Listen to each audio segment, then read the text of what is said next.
Allô, Nissan? Hey, grosse tempête, hein? Hey, Karine, oui, je sais, les vilains bonhommes de neige sont de retour. Mais avec le Nissan Rogue à traction intégrale, c'est pas stressant. Exact, il est conçu et testé pour nos hivers. Oh, Karine, il y a un bonhomme dans le Rogue. Ah, c'est correct. J'ai allumé les sièges chauffants. Ah, bien joué, Karine.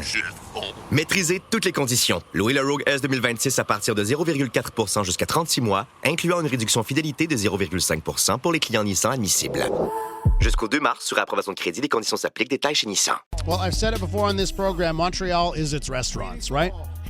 The lifeblood of this city, it's in the DNA. It's our incredible restaurant scene. But of course, thanks to COVID-19, much of that is at risk. Joining me on the line is Hilary McGown, co-owner of Grumman 78. And Hilary, great to have you on the show.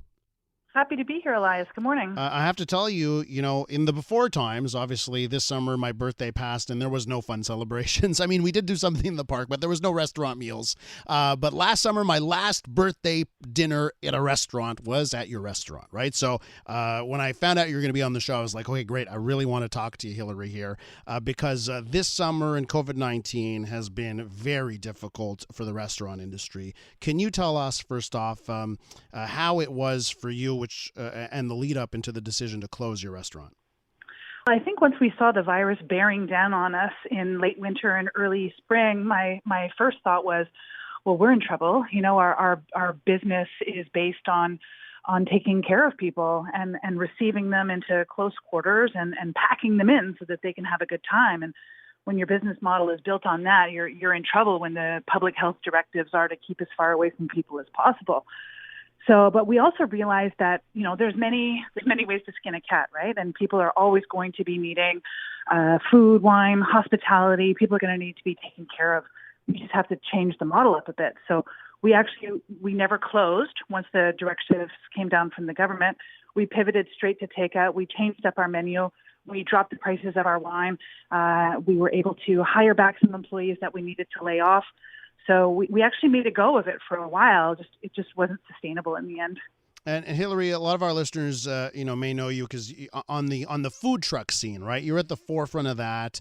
So you had the Grumman 78 food truck as well, along with the restaurant. It's clear you're someone. You mentioned about the different ways to skin a cat. It's clear you've always been someone that is looking at different ways of doing your business.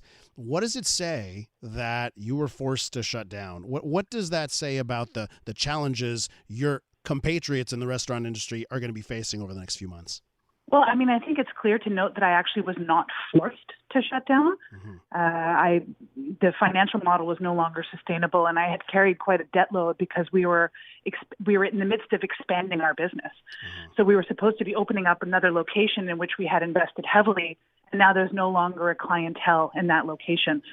So, I took a long, hard look at the numbers, and we thought about, what is the current reality? I think a lot of people are afraid to face reality. For us, we're no strangers to hard truth, and we can handle whatever writing is on the wall. It's empowering to be able to take that information and to make a choice about your destiny instead of just being reactive to something to which you have no control over. So I think you're right. I mean, the restaurant industry is in trouble. How it's going to look a year from now, I think that some of the restaurants that are very well known and that maybe have a higher price per head are going to be able to make it if they continue to receive the subsidies. It's the restaurants that are based on volume and that offer, a price per head under $30 or $40 that we're really going to feel the pinch. With Hilary McGown, we're talking about the restaurant industry. Hilary is the co-owner of Grumman 78, a restaurant that has just shut down. Hilary, let's talk about the government support that was available to you.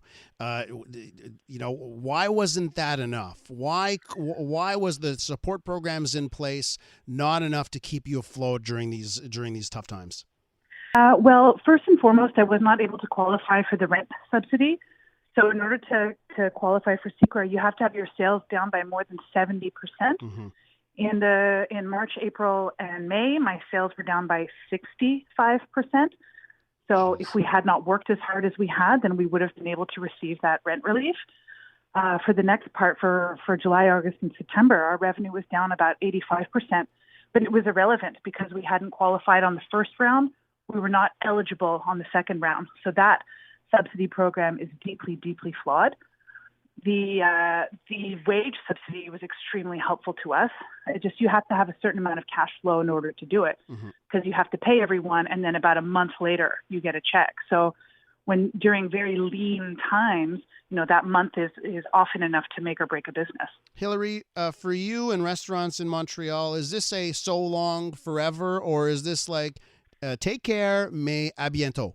How do you view it?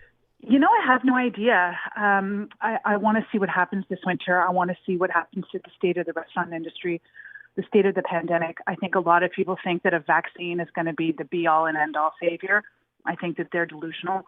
I don't see a vaccine coming out and making much of a difference to anyone's livelihoods for many years to come. In terms of my place in the restaurant business, no one wants to hire me. I'm good at running my own business and buying wine from my business, but I'm not. I can't go be a waitress in someone else's restaurant. It's not my strength. I would be much more of a liability than an asset. But I'm open to career suggestions and job offers if anyone is hiring. Well, Hilary, I know a lot of people that speak very highly of you. One last thing as we wrap things off here. I know, Hilary, the restaurant community in Montreal, tight-knit. What are you hearing? Is there anything that worries you or gives you hope from what you're hearing from your fellow restaurant owners? I think people are afraid, and I think people are sad. And I think that it's very frustrating for the restaurants that are waiting right now to see if the government is going to be opening back up on the 28th. Everyone that I've spoken to says there's no way. I mean, most restaurateurs that I know think that they're going to be doing this till possibly springtime when customers are able to sit outside again. I think the most frustrating part for the restaurateurs is that there's been absolutely no word from the government on when there could be any kind of relief in sight in terms of opening up the dining rooms. And we followed all the directives. We invested heavily in all the personal protective equipment. We reduced our revenue. We reduced our hours. And yet still we get penalized. But people can go, assemble for the tam-tams.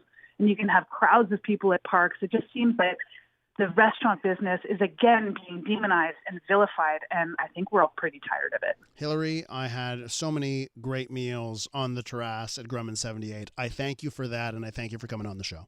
My pleasure. Thanks, Elias. Take care. That's restaurateur Hilary McGown.